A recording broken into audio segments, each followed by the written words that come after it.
want to welcome everyone here in Theater Arts Arena and also welcome all of you watching online.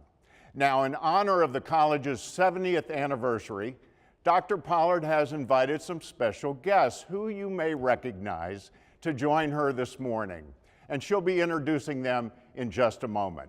But before I turn it over to Dr. Pollard, I do want to let you know that we have set aside time for questions at the end of the presentation.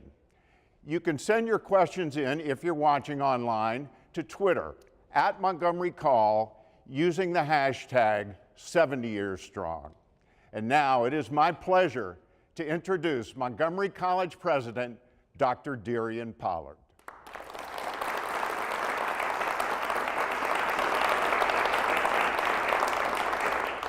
Well, welcome everyone to our 2017 State of the College. I'm absolutely delighted to be here today, and certainly am delighted that you chose to be here in this space, and those of you who are also watching via the internet as we stream. As many of you may have heard, today's event is a little bit different than what we've typically done for our State of the Colleges in previous years. Our celebration of the college's 70th anniversary has made me think a lot about the history of Montgomery College. And one thing that I've realized very quickly is that I can't tell the college's story alone. So today, I realize, and I'm so happy to have people join me, to help me give justice to this story and this idea that each of us plays an important part in that. So I've invited three people who many of you know about, whose leadership of the college spanned over 30 years. Along with my nearly 7 years of tenure here at Montgomery College, this is a total of about 37 years of Montgomery College leadership in one space, just over half of the life of the college. We know that a lot can change over the last several years and can take place in this time span.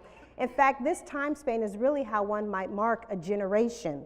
But in case you have trouble imagining it, here are a few statistics to help transport you back to this moment in time. Enrollment at the college today is about 300 times what it was in 1946 when it opened. Women were about 19% of the student body and now are about 53% of the student body today. Students of color were almost missing from the photos of the first graduating class of Montgomery College, and now almost 3/4 of our students identify as non-white.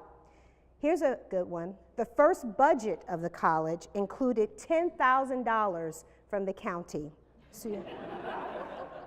Today, our total operating budget is over $300 million, with half of that coming from the county. Tuition in 1946 was roughly $150 a semester, and now it's about $2,400, which is still a bargain compared to many other institutions of higher education. The computers that you see almost in every classroom and technology space in the college now hadn't come into the mainstream yet when the college opened in 1946. Today, you can complete nearly one of 4 degrees entirely online at Montgomery College. In 1946, a student would have to take correspondence courses in order to avoid traveling to campus, and instead they would mail their assignments via snail mail. That certainly is a very different time than what we are in right now. Well, yes and no. There are certainly a lot of differences in how one may experience the college in 1946 versus today. The college is certainly open to many more students now, more than ever in our collective history. It also allows for more flexibility in our work and our location than traditional course schedules did, and we certainly have more facilities and better funding now as we approach this work. But some things, I believe, have remained the same. We still have to work hard to help our students meet their goals and to make tuition affordable for all students. Faculty and staff still face changes in the workforce as we look at all the things that are happening around us right now and how they adapt what they teach and how they teach it to today's students. Advances in technology require new skill sets on the parts of students and of our instructors, and keeping current with these strategies is a big challenge for community colleges, but it is also one of our unique strengths as an organization. Wherever we are in time, we are constantly in a state of evolution. And that serves our students well because the world around them is in a constant state of change as well. Working at a community college, for example, by its very nature, demands that we're in a constant state of change for every employee within the organization. We have to be ready to pivot on a moment's notice in responding to changes in the economy, to technology, or to pedagogy. This is a valuable skill set that all of us must have as an employee of the organization, but it's one that we also have to practice. I think a lot about this for myself, and I try to always stay on the edge, to be thinking about the ways in which action is required to respond to what's happening around us, and keep my mind open as I think about how these things are working. This pays dividends for all of us because it makes us more attuned to innovation and certainly to collaboration. Now, in some ways, the college looks like a very different place than it did 70 years ago. And we certainly have more buildings and more faculty members. And we have 3 campuses now where we only had 1 when the college opened in 1946. Our faculty numbers have grown considerably from the original 8 that were hired in 1946. But there's some things about the college that have stayed constant. At the heart of the college, I believe, is an essence in which things have not changed. This idea of who we are, who we serve, and why we do this work. The writer G.K. Chesterton once said, quote, "Education is simply the soul of a society as it passes from one generation to another." So I am proud to be standing here with more than a generation of leadership at this institution. But for their efforts, the accomplishments of which we are proud today would not be possible if they had not been where they were at that time for the college. So it is my pleasure to introduce 3 distinguished former presidents of Montgomery College. Each of them has had an extraordinary career, and their accomplishments are many. So I'll take and ask your forgiveness as I give you a little bit of context as I share some things about them. But I'm not going to hit on everything because they have an accomplished career, but I'm going to speak to some of the high points for those of you who don't know them very well so that you can appreciate them in their wonderful way that they are.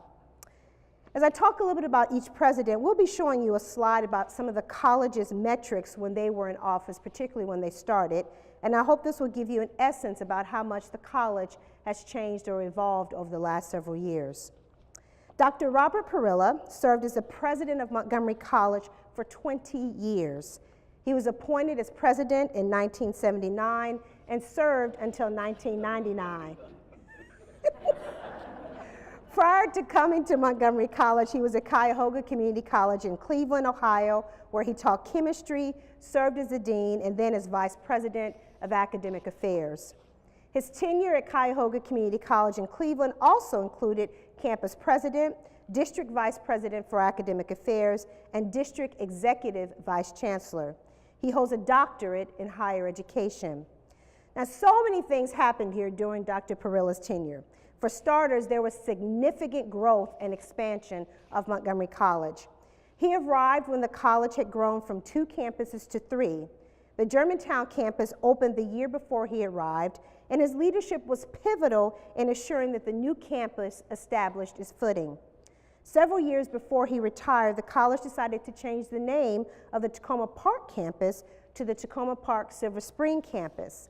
It expanded across the railroad tracks to what we now know as the West Campus from Takoma Park into Silver Spring. Programs were started and expanded as well, with enrollment growing by more than 1/3 during his tenure. The college administration moved into the Manakee building, which is first leased and then purchased by the college. The college and Dr. Parrilla were recognized with numerous awards during his 20 years of service. He served as a commissioner of the Middle States Commission for Higher Education. He chaired the statewide committee on the future of Maryland community colleges and also the Maryland Council of Community College Presidents. He was a member of the American Council on Education's Commission on Leadership Development and Academic Administration and of the Committee to Study the Role of Allied Health Personnel of the Institute of Health. After leaving the college, he worked as a higher education executive coach and consultant and also worked with numerous and dozens of colleges in hiring presidents and other senior administrators. He also assists several senior administrators through ongoing dialogue and coaching. The Robert E. Parilla Performing Arts Center on the Rockville campus is named in his honor. Now, because his tenure was longer than any of the rest of us, I want to remark upon some changes that occurred while he was here at the helm. First, the budget grew by 330%. Yes, that's not wrong, 330%. In 1979, there was much less diversity in Montgomery County and less at the college. The student body was made of about 25% minorities and 75% white students. As you all know, here at the college today, we very seldom use the word minorities because we are such a diverse institution. In fact, there is no majority race at Montgomery College, a change that occurred during Dr. Nunley's tenure. Our student body has always been international. Today, we have students boasting from over 160 different countries and nations. And during Dr. Parilla's tenure, the number of countries of origin hit 68. The number of employees also grew considerably by more than 360. So it is our next guest that I'd like to take a moment to introduce you to. That would be, who is joining us by Skype, Dr. Charlene Nunley, who served as the president of Montgomery College for 8 years, from 1999 to 2007, but was with the college for over 2 decades. She came to the college in 1986 and served in several roles, including Vice President of Planning and Advancement, as Professor of Business Administration and Economics, as Chief Administrative Officer, and finally as Executive Vice President prior to being appointed President after a nationwide search.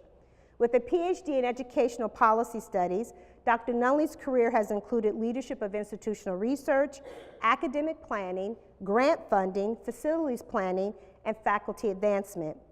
She is credited with developing a model of partnership with Montgomery County Public Schools to improve student college readiness. She nurtured relationships with community groups, business leaders, and local partners with boundless energy. She contributed greatly to the planning efforts that ultimately helped create the universities at Shady Grove.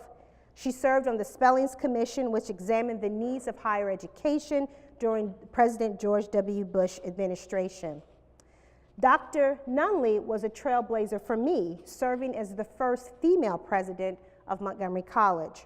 Her many contributions are remembered through the Board of Trustees naming the Charlene R. Nunley Student Center on the Tacoma Park Silver Spring campus.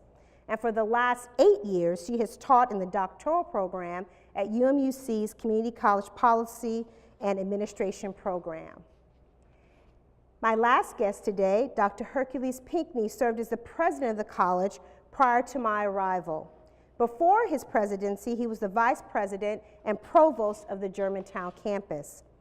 There, he was the college's point person on the development of the county-operated Life Sciences and Technology Incubator, the Bioscience Education and Conference Center, and the Sciences and Technology Park, which we now call our Innovation Complex.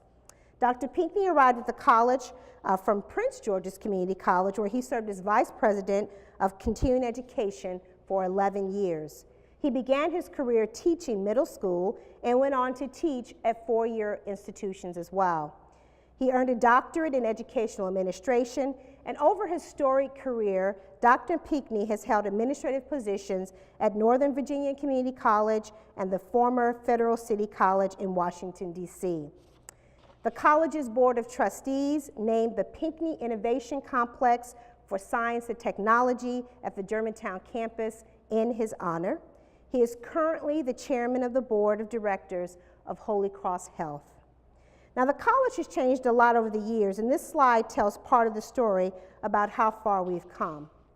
He served on the boards of Gaithersburg Germantown Chamber of Commerce, Leadership Montgomery, and the Maryland Life Sciences Advisory Board.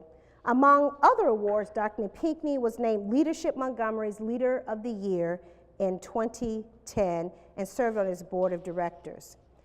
But to me, the most interesting stories, I think, is how we got here. For these stories, I'm going to defer to my colleagues and join them at the table and ask them a series of questions. And when we get done, I will invite you all to pose questions to them as well. So my first question for you all is maybe a little bit of a selfish one. What was your favorite part of this job as president of Montgomery College? And I will turn to you first, Dr. Parilla. Retirement.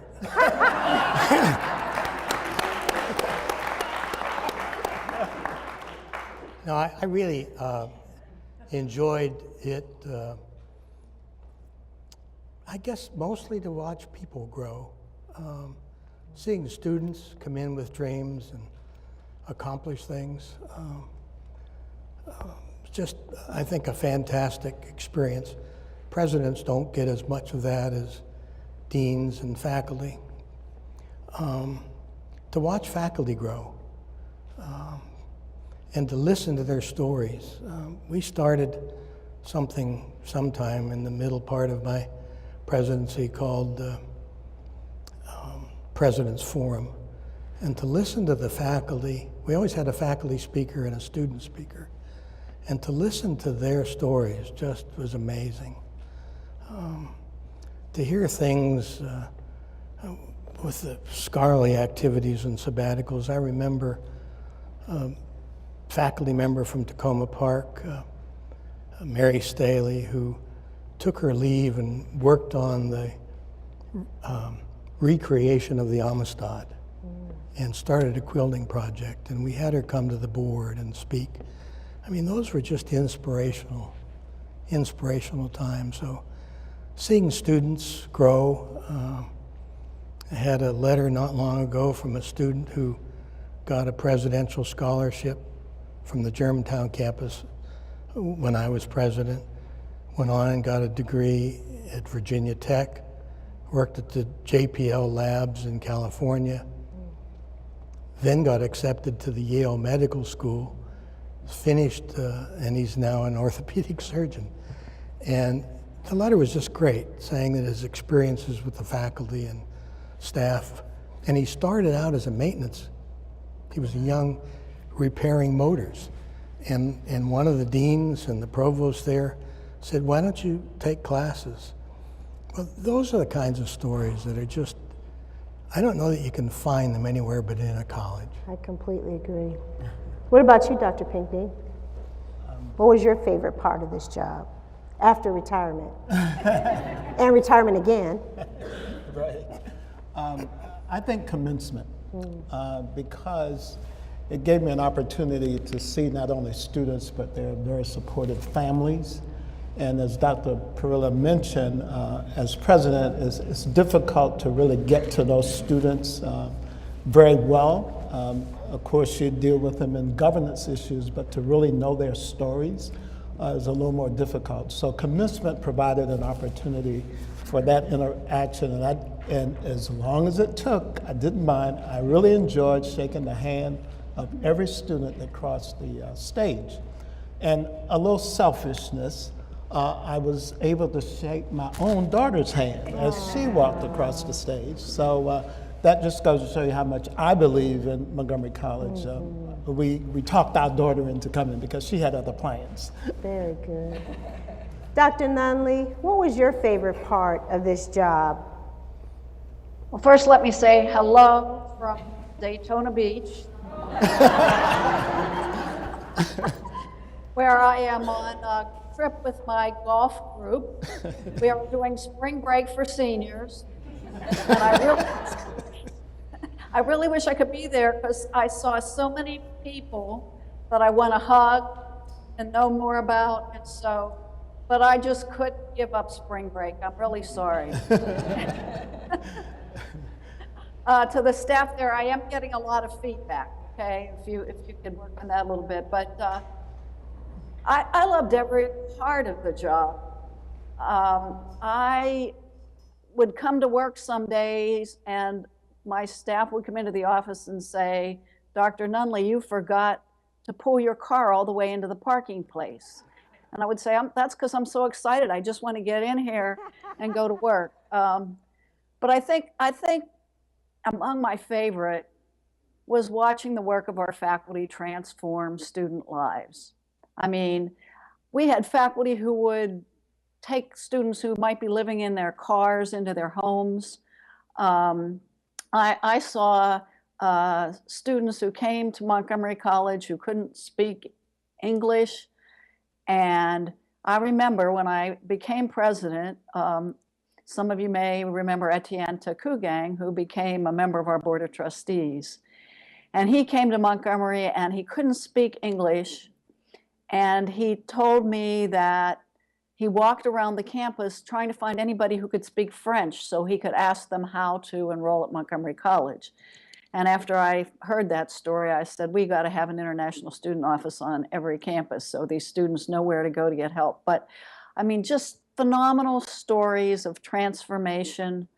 I was once told, you know, hey, you're doing such a great job. You're going to go off and be president of a major university. And my response to that state senator was, why would I want to do that? I get to change lives every single day I come to work. And that's the way I always felt about Montgomery College. And, you know, it was a great experience to be president of such a great place. I think that each of you speaks so much to that essence that I talked about in my intro, just in your comments there. So I have an individual question I'd like to ask each of you, and Charlene, I'll ask you the first one. I was told that your facilities planning strategy was an invaluable tool for the growth of the college. Probably nearly every year that I've been here, we have opened up a facility at Montgomery College. And I know that you had a lot to do with this. I've heard stories about the strategy that you put in place for that. Could you tell us what motivated you and your planning, and how did you come up with that plan to really help expand the facilities of the college? Well, I have to go back a little bit and credit the wonderful person that I had the privilege of working with for 20 years, Bob Perilla. He really was the one who started the course on facilities planning at the college. And one of the things we recognized is that we had to have a plan that addressed the needs of all the campuses. When I first came to MC, there was a lot of dissension because the campuses felt somewhat competitive with each other on facilities issues, and the Germantown campus was being created, and people were like, well, you know, that's going to take resources away from the other campuses, and it was a bit of a hassle. So we knew we had to create a plan that focused on all the campuses. But the big challenge was clearly Takoma Park. We had our most diverse, most economically challenged student population being accommodated in the very worst facilities that we had. And so really the breakthrough came while Bob was still president, when a guy named Bill Hussman came to Bob and said, what would you think of taking your campus out into South Silver Spring, because that part of the county needs redevelopment. You know, you can be an important factor in that. And Bob said, yeah, we need to do that. We'd love to do that, but we can't have two campuses. We have to have a way of connecting them. And so we began a really enormous facilities planning effort for Takoma Park that began when Bob was president. But he really retired before any of that came to fruition. And it was a major challenge because it was a $50 million project at that time with 3 buildings, and then we added the renovation of the giant bakery. And so the whole community college capital budget at the state was only $25 million. And we needed every last penny of it to do Takoma Park. So there was a whole lot of work that had to be done about Takoma Park with my colleague presidents, with the legislature, to convince them that it should be done outside of that money, so that that they wouldn't feel that we were taking away from them. At the same time, we began the planning for the renovation of the campus tower at Rockville, a science building for Rockville, the bioscience building up at Germantown. And then during my presidency, I, with the help of my team, was able to convince Jack Kay to donate land up at Germantown that would be able to make this innovation center and the hospital and all of those things possible. But I think, we tried to take a comprehensive approach to campus development. And it was challenging every step along the way. Tacoma Park, the most challenging, where we had opposition from some people who thought the students would walk on the tree roots in the park and kill the trees, and all kinds of stuff. A veterinarian place we had to buy, and we had to decide if we were going to put the dogs and cats out on campus. But the funniest one, and then I'll stop, I'm going on too long, was we were buying a hotel. And when we found out how much revenue the hotel had, it was receiving more revenue than you could get if it was rented once a day. So at that point, I became known as the Montgomery College Madam. It was a great joy to the community to get that hotel out of business. So I love the fact that you recognize Bob's work in this and all of the intricacies that go into that. And oftentimes presidents, I think, have to have visions to make this work. And Bob, I've heard that you were able to take one or more sabbaticals while you were president. At one time, I was told about the fact that you went up to a mountain. Literally, you all would be surprised the stories I hear, and that you went up on a mountain and you returned with some insights. And one of them was called revitalization.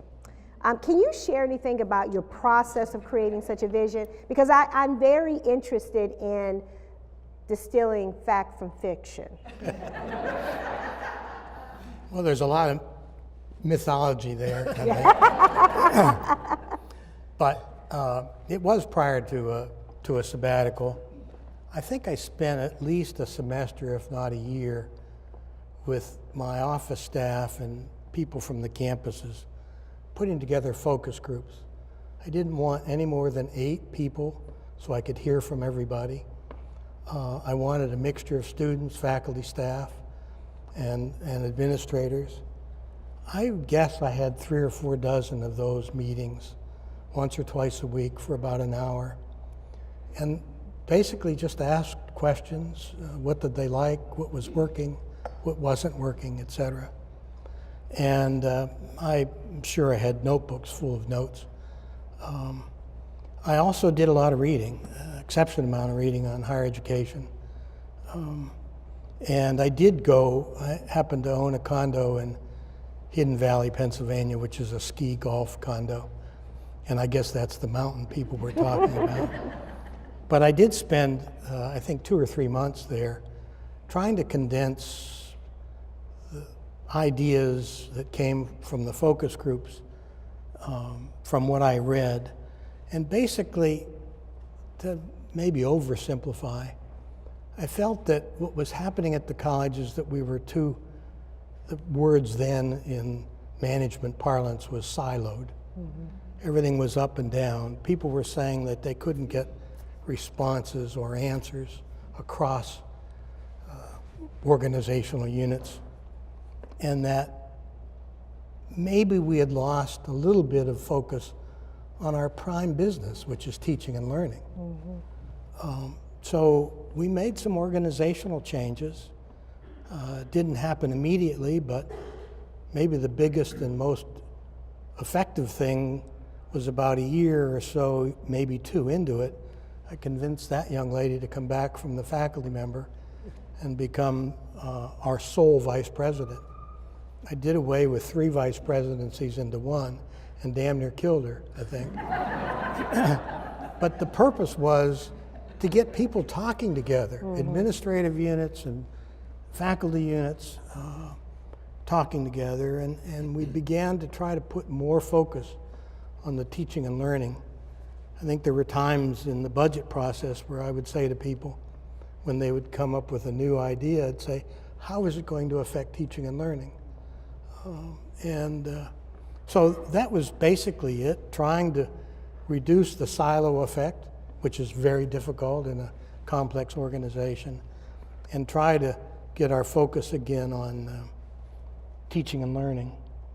Something that maybe I shouldn't get into, but it seems to me everybody wants to do a good job. And no matter where they work, they want to do a good job. And part of that is always wanting more. More money, more equipment, more people. And while that's good in some ways, what it does is it builds the silos. And you have to really work at trying to keep people thinking about what are they here for? And how are what they're doing facilitating teaching and learning? That's it. I don't want to pick on any department, but any of the support units, take HR or procurement or whatever, they do wonderful work. But you have to constantly get them thinking about what are you doing to help the classroom situation, teaching and learning. So that's basically it was. I didn't go up to a mountaintop and come back with tablets chiseled or anything. But I really, I guess if I were to come back with one word from all that is that it seemed to me that we needed to recreate trust in the institution. Trust throughout the institution. The people who live and work and pay taxes in Montgomery County have to trust that we're doing what we say we do. Exactly.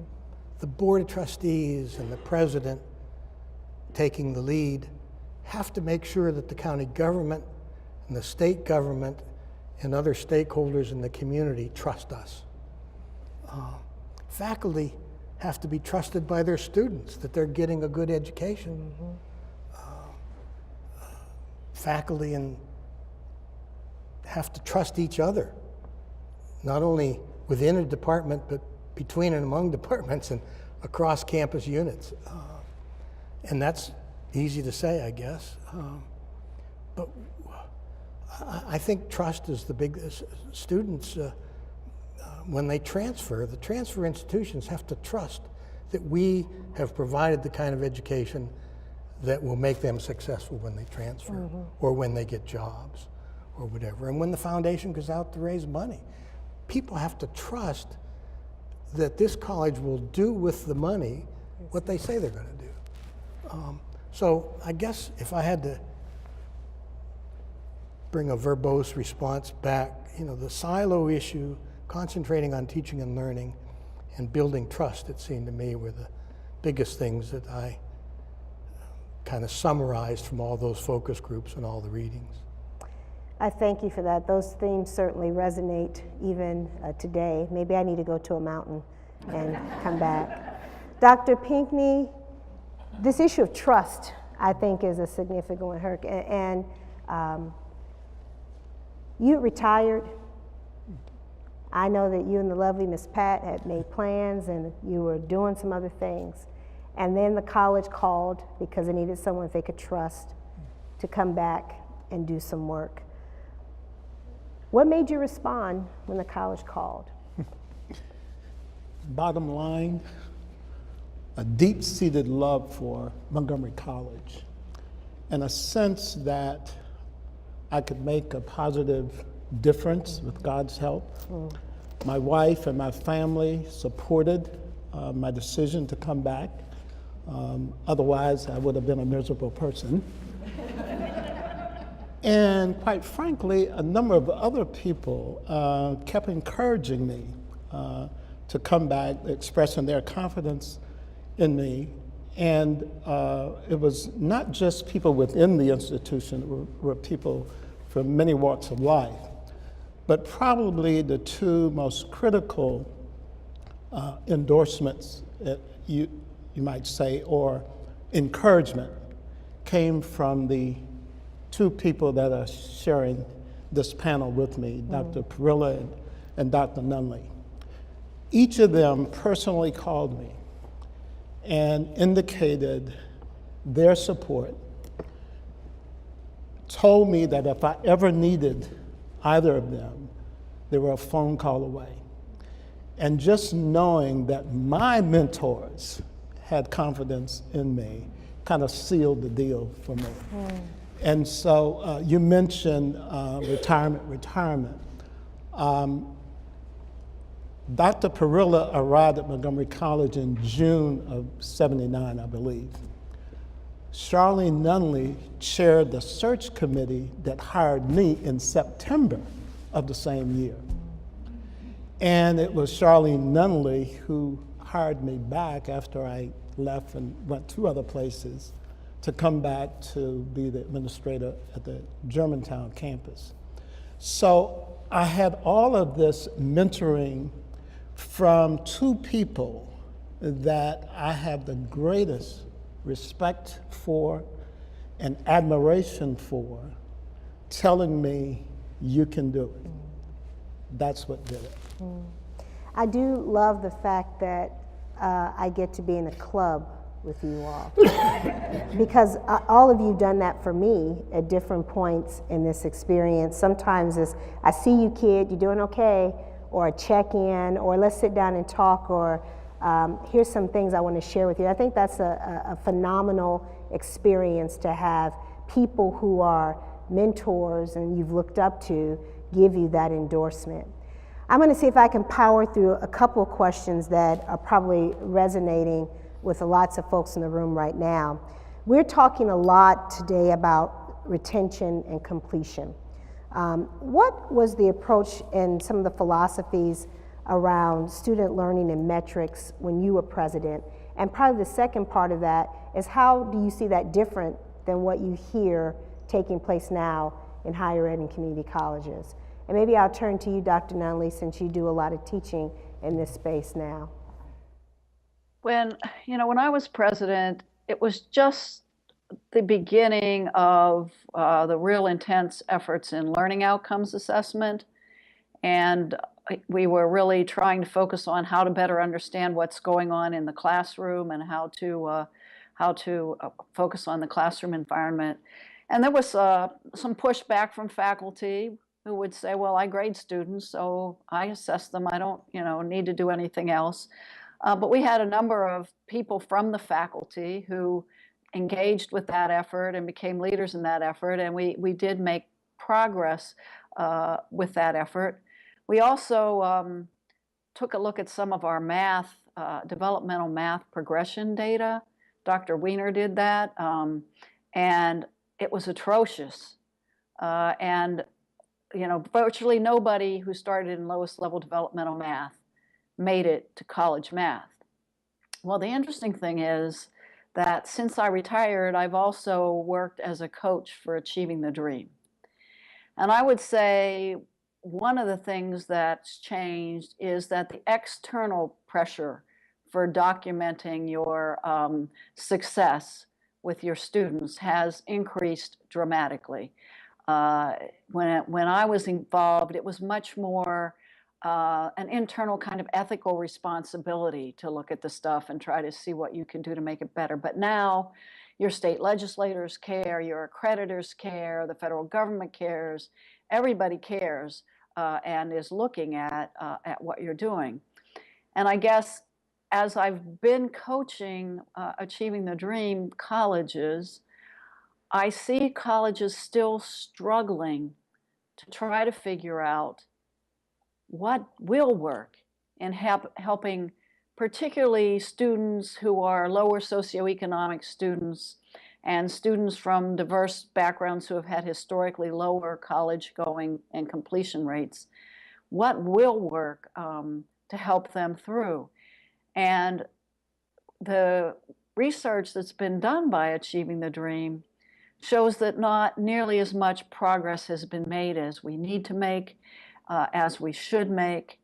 And I truly think one of the mistakes that's happening is that way too much focus is on the supportive services for students, and not nearly enough focus is on the classroom. It's the classroom where that success is made or broken. And we fiddle around with improving our advising, improving our counseling. Those are all important things. I won't minimize them. But we have to get to the heart and soul of the matter. And we have to figure out how we can better engage students in the classroom, how we can better encourage them, how we can better keep them moving forward in that classroom environment. And that's particularly true in community colleges where so many of the students don't have any time to be involved in much of anything outside of the classroom. So for me, the challenge of the future is really trying to figure out how we can work with faculty who I know want their students to be successful, and how we can work in that classroom environment or in the online environment, because so many of the students are doing their work online, to really better serve the students in that place. That to me is the challenge we face in making real change in student success. Thank you. Dr. Pinckney, thoughts you have in that? My tenure was kind of unique. Yeah. And so I didn't have the benefit of my predecessors with trends and working through a lot of the issues. And I particularly remember, in support of what Dr. Nunley was saying about emphases on supportive services, when I came onto the scene as president, there was a great deal of talk around online course degrees. Distance learning had been around for a while, and every community college was offering just a plethora of online courses. But unless you were offering online degrees or developing them, you were out of date. And so there was a great deal of re-emphasis on faculty development. The Center for Teaching and Learning, I think, was very prominent at the time.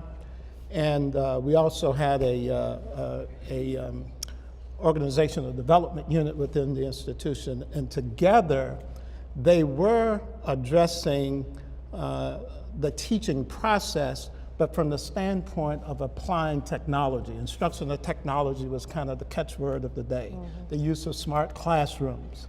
But I also remembered, getting back to Dr. Nunley's point about supportive services, something that we called the first year experience.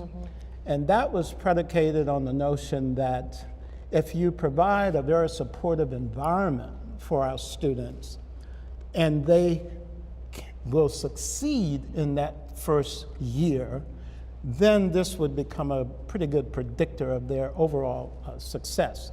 So those student learning centers and all of those kinds of support services that also included some interaction with parents, all focused on how do we make the entire environment supportive of students. So that's kind of where the emphasis was during that short tenure of mine. Sure.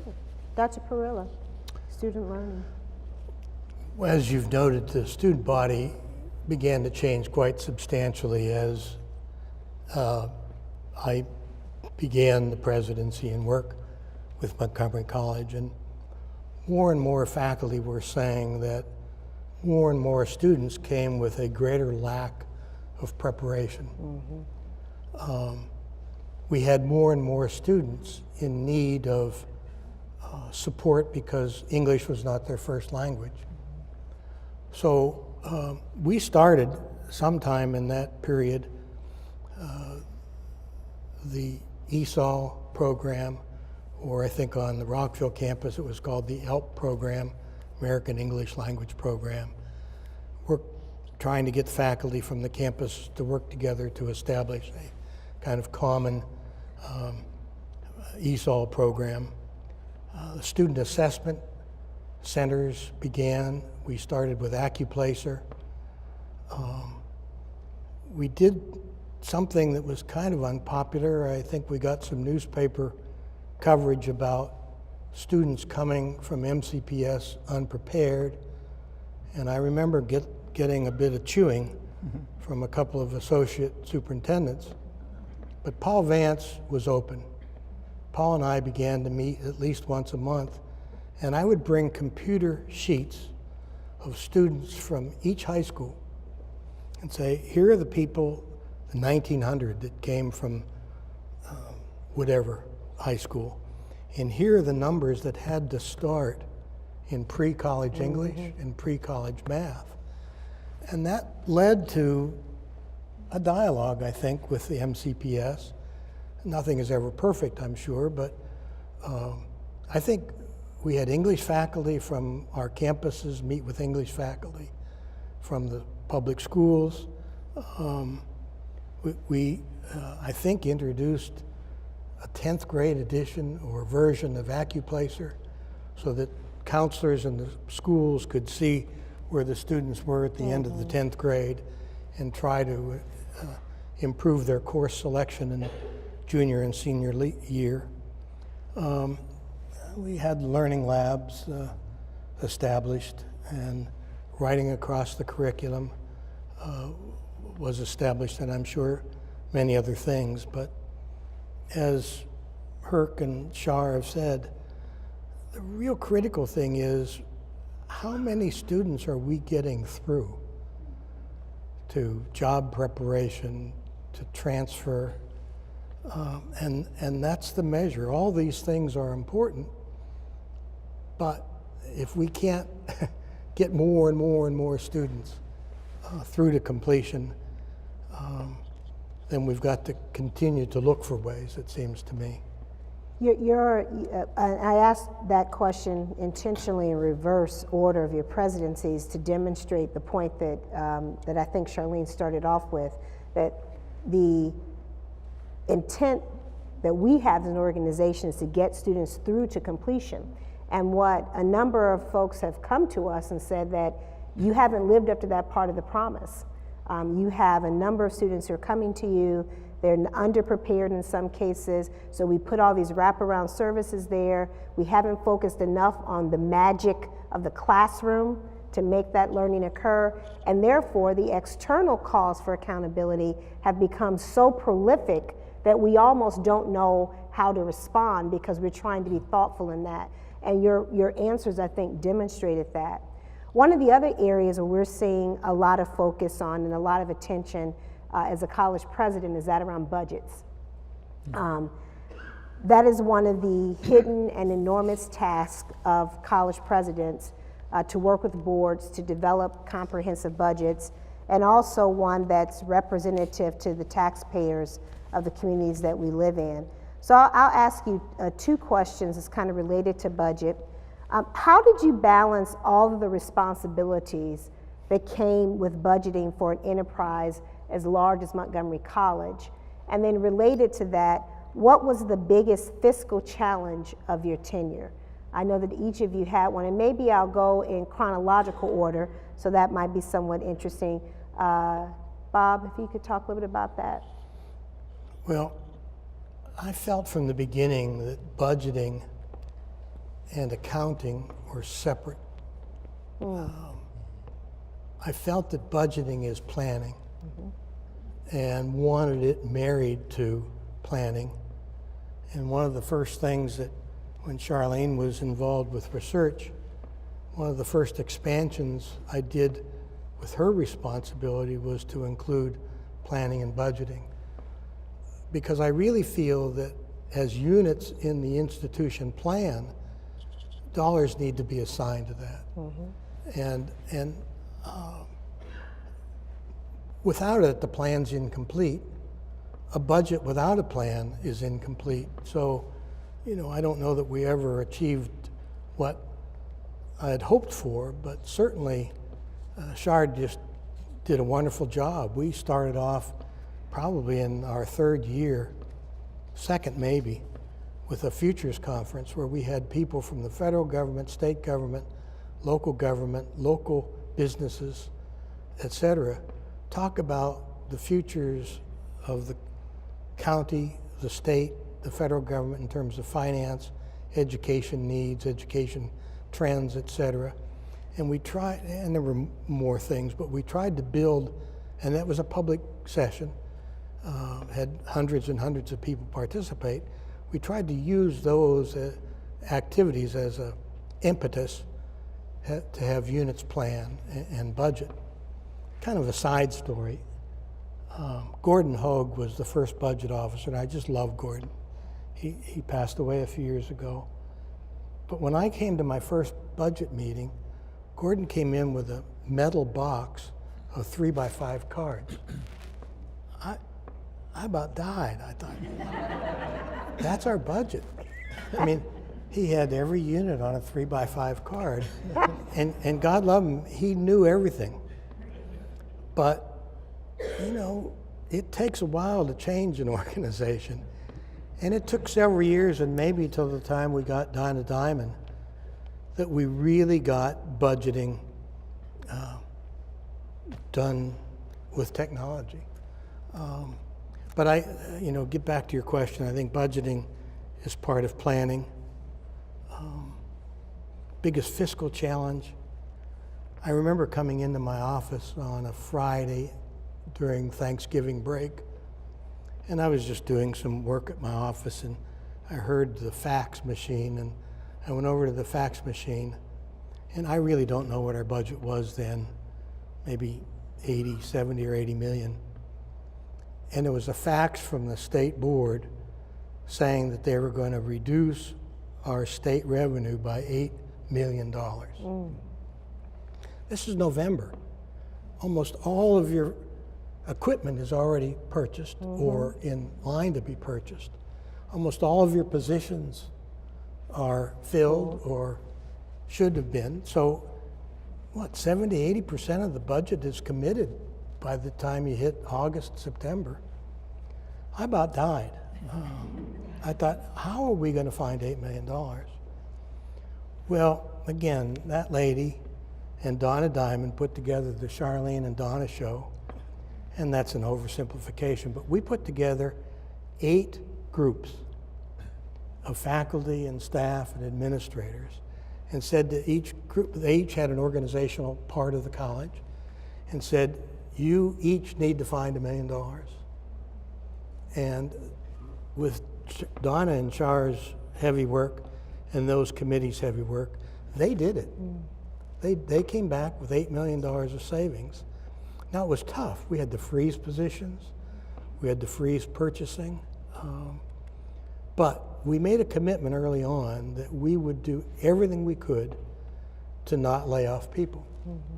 And that commitment, I think, caused people to take seriously, let's look at where we can reduce. I think that was probably the biggest fiscal challenge that we had.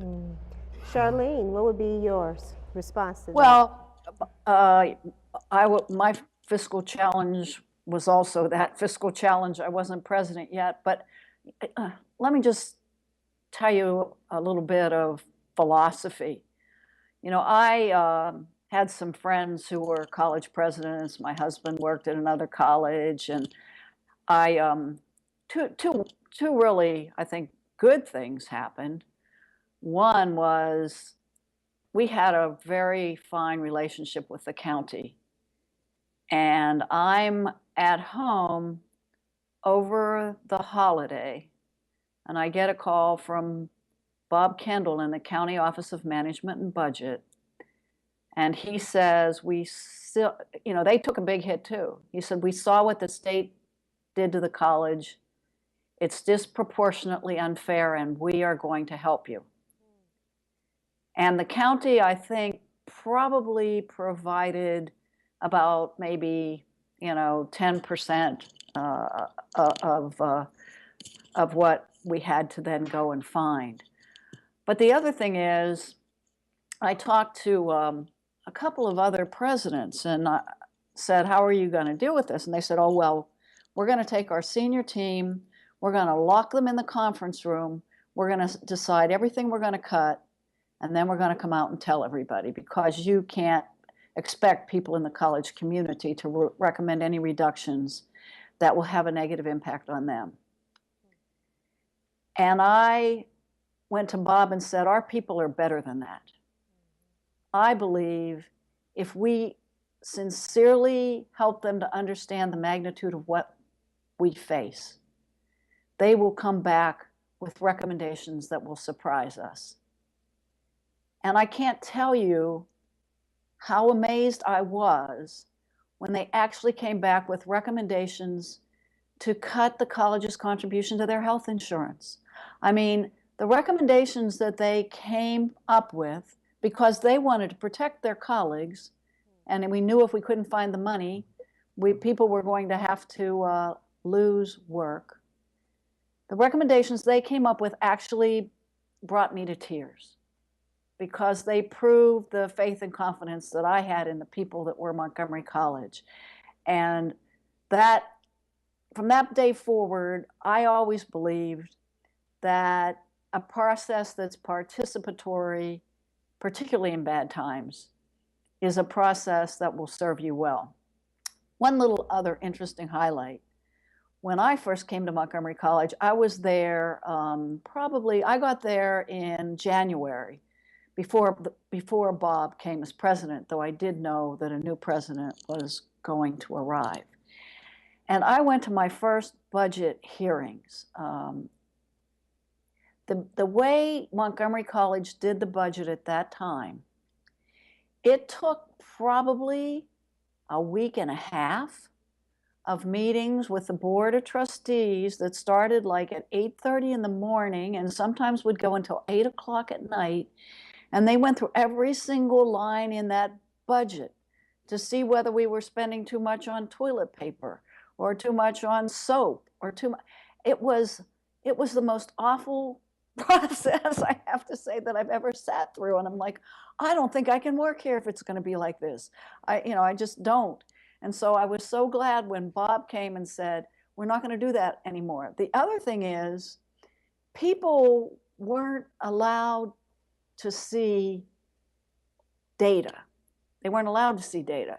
I was the director of institutional research, and I said, well, I'm going to put this information out to the college community. And the staff in the office says, oh, no, you can't do that. We're not allowed to do that. The president wants to surprise people with the data.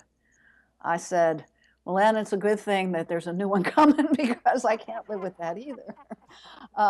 So, I mean, it just, the cultural change that came through the years after Bob arrived at the college was just incredible. I think that we were a place that started to believe in the people that worked there, and that they had a sense of mission that was far better than anybody was giving them credit for. May I pick up? I hate to interrupt, but those early budgets were just pure hell. Sounds like it. Not only internally, but when we went to the county, it was like sitting at a table like this and having bombs lobbed at you from every sector and cutting on everything that we were trying to do. I just couldn't deal with it. I took a risk 2 years later. We're in the second year. Charles Gilchrist was county executive, and he seemed like a very reasonable guy. My board chairman was John Palmer, who was a local businessman, and he and Charlie were pretty good friends. I said to John, I'd like to take a risk and go to Charlie and said, if you will give us a reasonable target, I will bring the budget in at that. We didn't publicize it because the game was supposed to be ask for everything and then let the county cut you back. And I wanted to get away from having the county council get into every little detail of our budget. So Charlie agreed, and he had one of the toughest budget people, Jacqueline Rogers. Shar, I guess you remember Jacqueline. She reluctantly agreed, and I think they gave us 4.5% or 5%. And we brought the budget in at that from our board's request to the county. And it began a process of county executive review and county council review that was much more productive. Now, I was taking a risk, I guess, but it changed the dynamic. To people like Shar and Gordon Hogue and Will Kennedy and Donna Diamond and the departments and the deans, they just did a super job, I thought, with budgeting from then on. I mean, it still is a difficult task, I would guess. You guessed correctly. Kirk, do you want to chime in on that? Because I know you had some. Yeah. Again, my situation was unique, but I benefited from what Dr. Parilla and Dr. Nunley just described. And so I came into a situation where the college was already used to looking at scenarios where they're cut 3%, 5%, and so forth. So we always kind of had in our back pocket sort of the second plan B. But so that wasn't really the challenge. When I returned, it was during a period where the county was expecting less revenue than had been projected. And I think the first day I got on the job, I heard that, hey, we got to make some cuts. And so we were faced with having to reduce expenditures. And again, it was like in September. And so as Bob described the situation, that's what we were facing. But because we had this process, we knew that we could handle at least that initial cut. What we didn't know at the time was that there would be a second projection that increased the shortage of revenue to the county. To complicate matters even more, we were, as an institution, facing a legal settlement, which was very costly. The county was very nervous about being sued and concerned that we would simply exacerbate their circumstances. So they were really in a tizzy. How are we going to deal with this?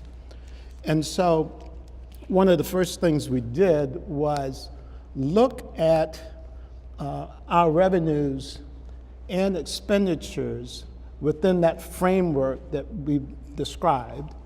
And my charge at that time to the staff was, if there's a way for us to fund the legal settlement, it would take something off of the plate of the county that might help us if there are future cuts.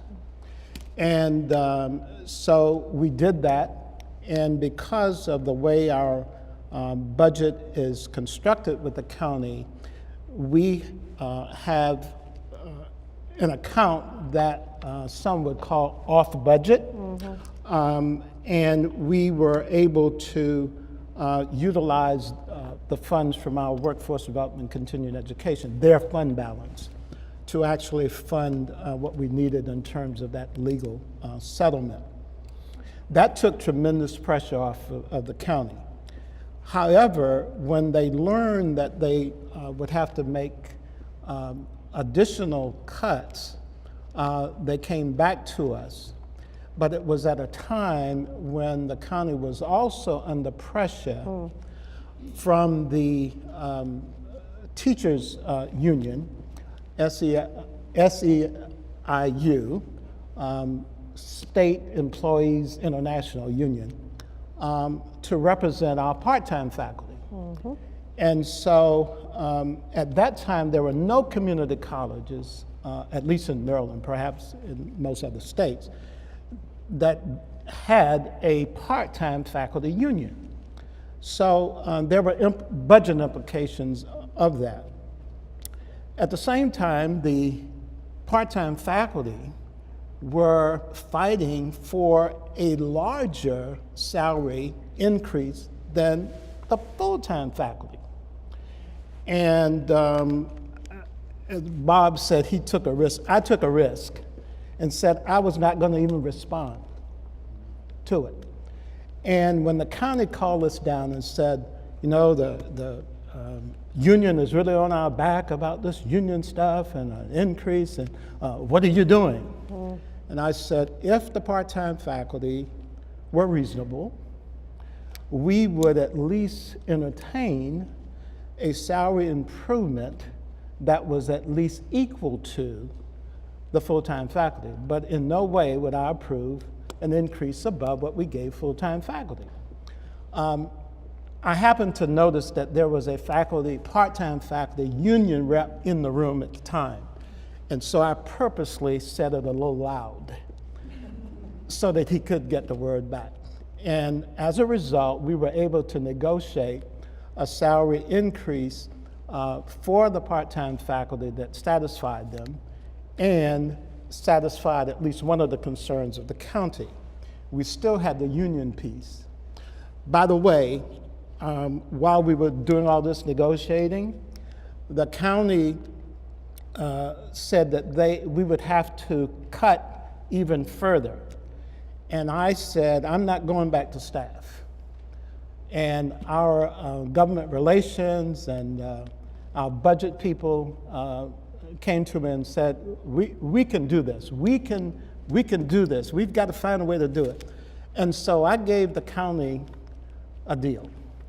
I said, if you exempt us from this next round of cuts, we'll find a way to fund the part-time faculty salary increase, and we would negotiate in good faith an agreement to institute union representation for our part-time faculty.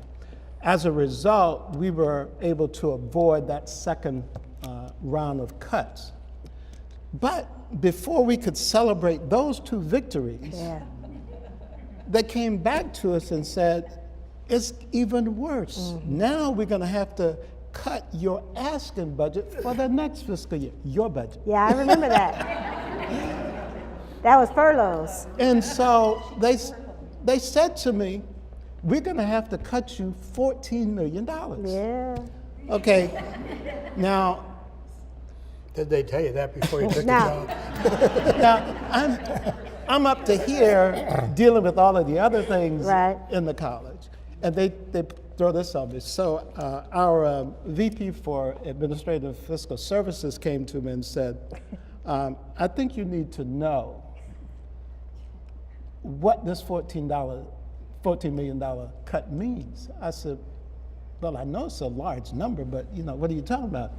He said, that's equivalent to the entire budget of the Germantown campus. Now, mind you, I had left the Germantown campus to become president. So I said, wow. I said, when you put it in those terms, that's something. Well, there was a great deal of media interest in the college and what was going on with the county. And so I was interviewed by a reporter on camera, and I recalled that statistic. And I said to the reporter, the county really expects Montgomery College to operate 3 campuses on funding for 2. And she gasped on the air. When they aired that program, a number of newspaper articles followed. And I really think that was a strategy from our governmental affairs and budget folk, really turned the tide in terms of public opinion and support, as well as the county council. And they finally restored the $14 million. Wow. So it wasn't as bad as it could have been when you came up. But I will tell you, thank you for that, because we know that we had a lot of things we had to do. When I walked in the door, I do recall being told that we were on furloughs, and as one of the solutions to that and some other strategies. And since that time, we've been able to make up a lot of ground with the county, but it certainly has been a challenging environment, and to try to balance salary improvements, capital improvements, operational expenses, all creates a very unique opportunity as a leader. Now, I certainly have a lot of questions left that I could ask these 3 folks. As you can see, I have no problem, and they have no problem responding.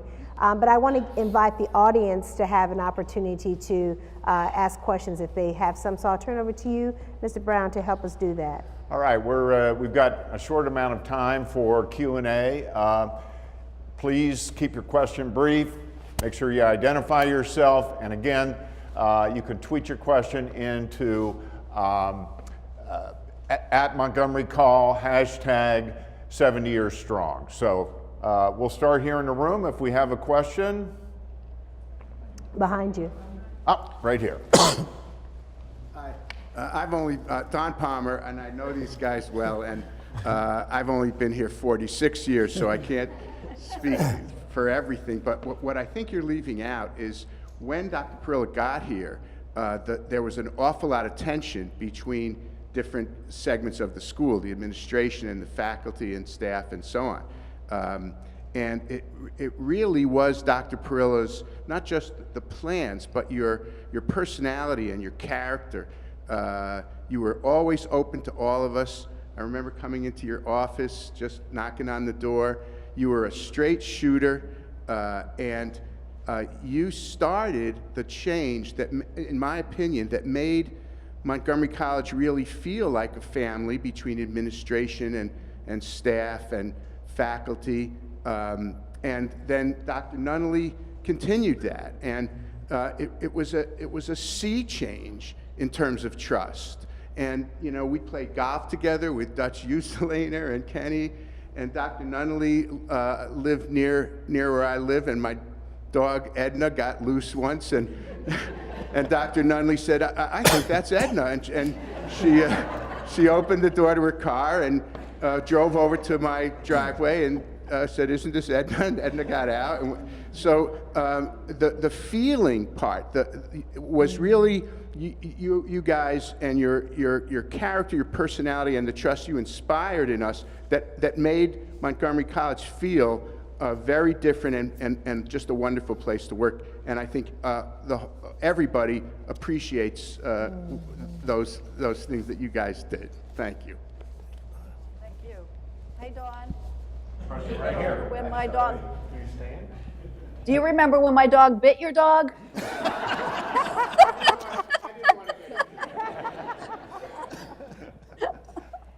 Good morning. I'm Dana Baker. Hi, Charlene. Dana. Two things I have to say before my question. Jessica wanted to tell you hello. She's almost 30, and she's been a school teacher, Charlene, because she admired you for almost 6 years now.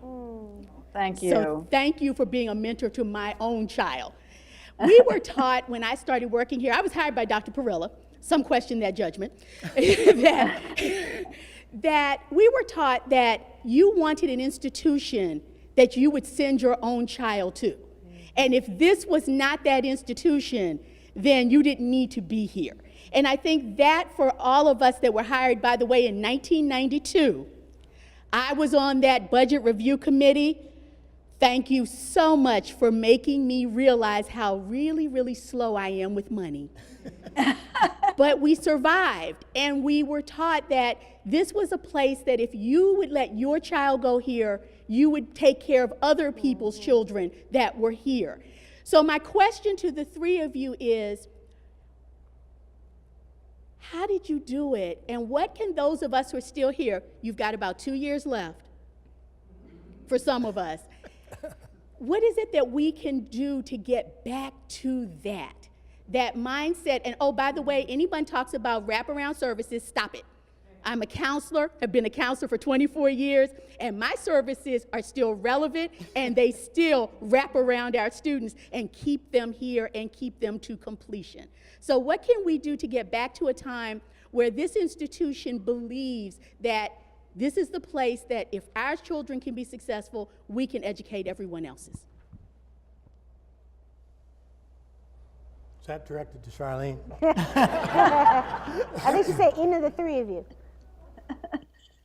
Well, I say you have to believe in yourself and your colleagues and the people throughout the organization. My son took classes at Montgomery College, and I'll tell you, when he enrolled in the first class, I got a call from the dean saying the faculty member wants to know if he has to give your son an A.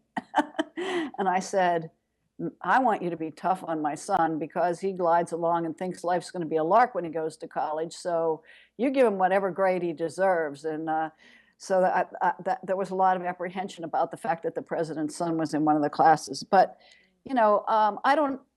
it's hard for me. The implication of your question is that Montgomery College is someplace different now than it was.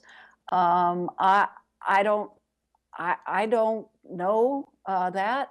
I would hope that the people of the college still believe that if you put the very best, well-developed faculty member in front of a group of students that they care about, that they are being helped to understand all of the diversity of culture, learning style, ethnicity, gender that are in the classrooms, and ways to encourage all of those people to be successful, that if that's going on in the classroom, then you've got to believe it's a great place for people to go. That's all I can say, because that's what I always believed, that the most important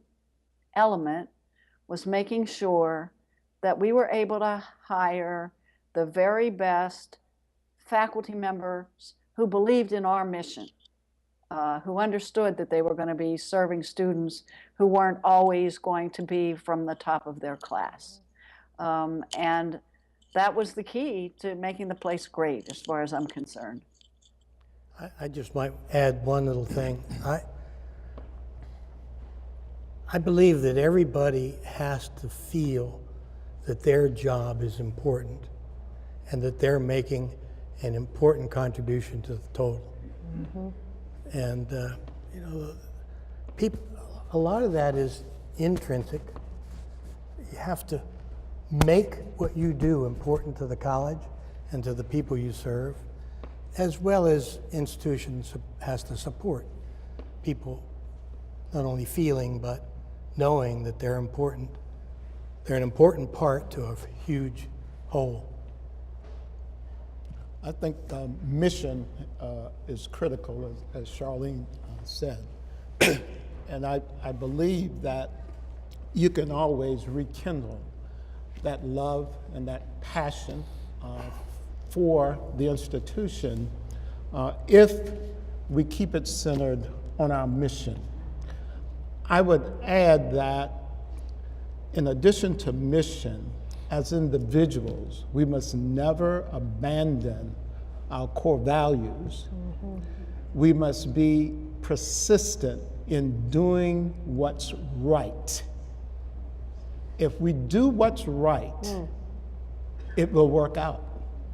It may not be tomorrow, but it will work out. I just want to All right, we have another question here in the front row. Hello, Dr. Pollard and Hello. Dr. Pinkney, doctors. My name is Parthiv Shah. I am one of the employers in the community. I'm about less than 2.5 miles from Germantown campus, and I have had the privilege of working with Dr. Pinkney for several years, and with his help, we basically started and put together an internship program that is about 50 students strong. My question to you all is, and a little different question for you, Dr. Pollard, is how will you, Dr. Pollard, sell your students to people like me? The question to the three of you is, what did you do to sell your students to employers in the community? Mm-hmm. I wish there were more of me that I knew. Mm-hmm. I wish there was a gang. If every employer who makes, for every $250,000 they make, if they can take one intern a semester, we will be a better county than we already are. Let me begin the responses by just sharing what happened with Parthiv and the college. We were in the process of getting the businesses that were in the county's business incubator up at the Germantown campus really connected to the college and vice versa. Because our overall concept was to have the synergistic environment in which education, training, entrepreneurship was all going on the same campus. So every time the county got a new a new business into the incubator, one of the things I did was I went up to meet them and to tell them a little about the college, and I put it to them. I said, what can you do for our students, and how can the college help you? And quite frankly, in that first year of that happening, Partif was the first business to actually respond with something concrete. I got a lot of verbiage, but he was the only one that actually worked with the college to set up an internship program. And he was so astounded by the level of skill and knowledge these students have that he's actually hired some of our students.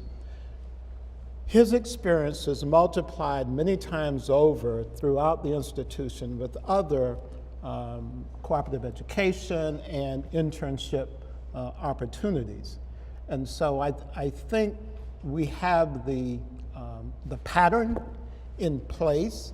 It's just a matter of continuing to interact with the business community to ensure that we are aware of what they need and make sure our students have it. And our students will sell themselves.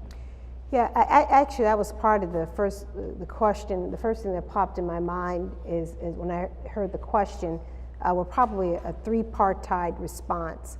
One is to uncover the stories of our students who are already in these spaces and places working. I think you shared with me, you have intern number 49, 50, and 51 at your organization, your business right now.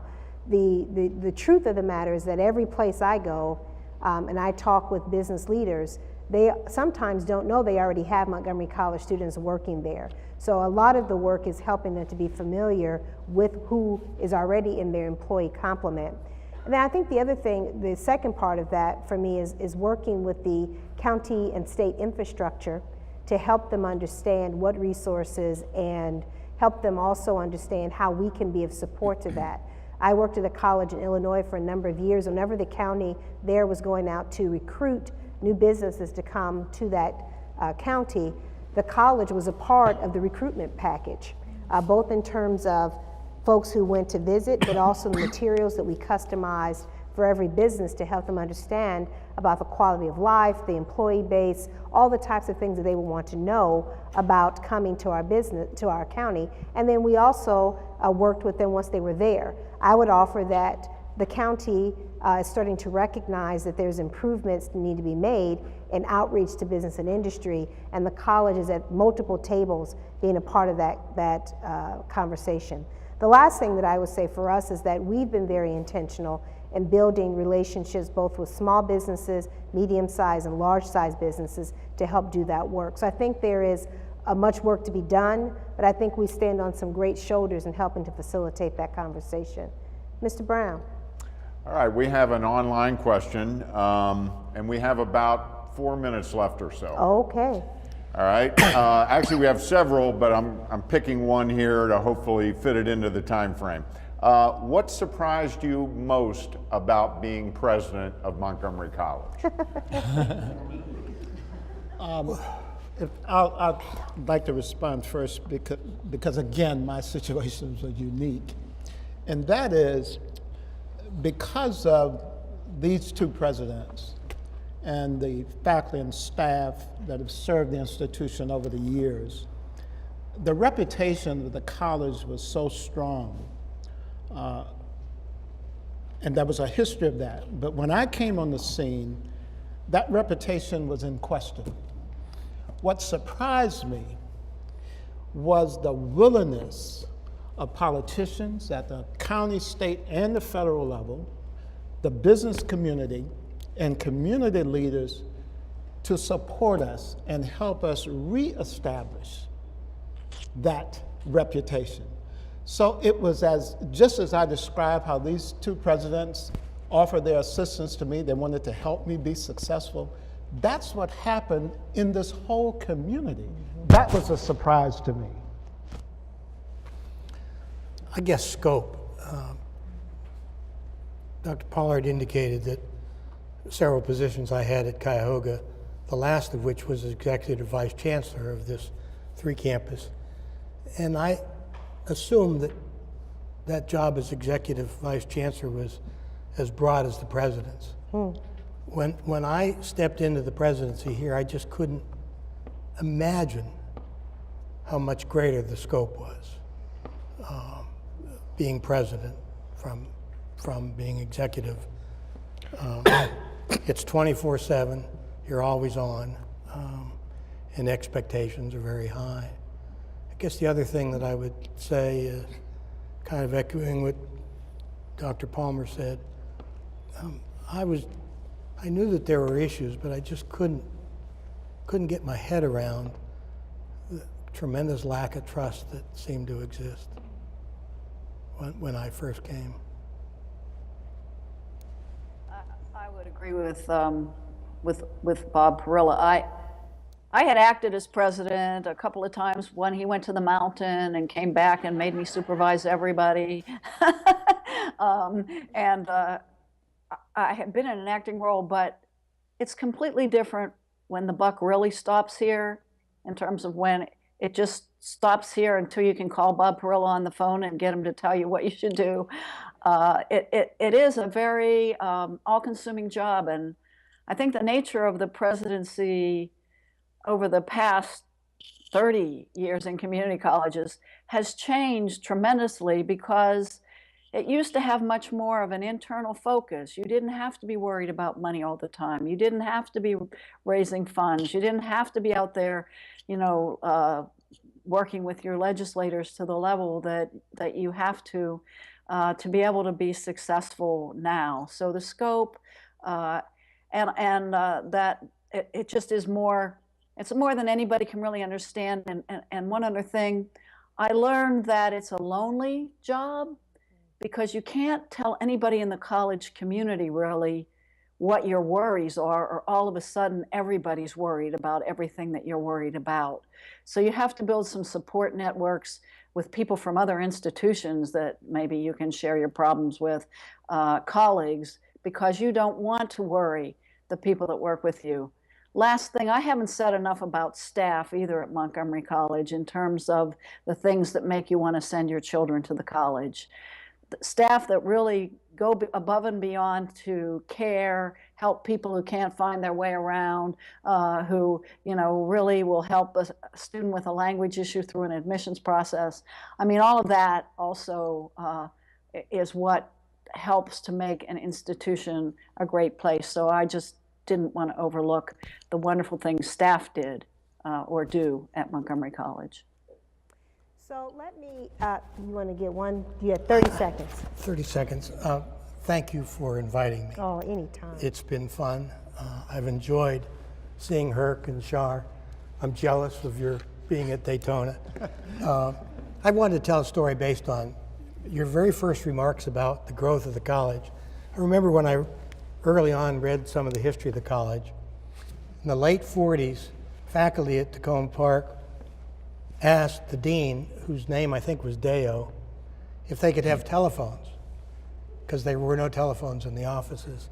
And he decided to put a payphone out in the corridors. Well, I have to tell you, now you can't find a payphone anyplace. I want to thank Charlene, Herc, and Bob for joining me today. This has been, continues to be one of the highlights of my career, having the opportunity to interact with the people whose shoes I attempt to follow in, but more importantly, to hear about the growth of an organization, where it was, where it is now, and some of the same challenges that I heard them talk about, and some of the same joys are still some of the same things that we experience here at Montgomery College. 70 years is a beautiful thing, and Montgomery College is still going strong. So thank you all for being here today, and I'll turn it over to Mr. Brown to take us home. Well, we are just about out of time, but we appreciate everyone joining us for the 2017 State of the College. The video from today's show will be available for viewing at montgomerycollege.edu/State of the College.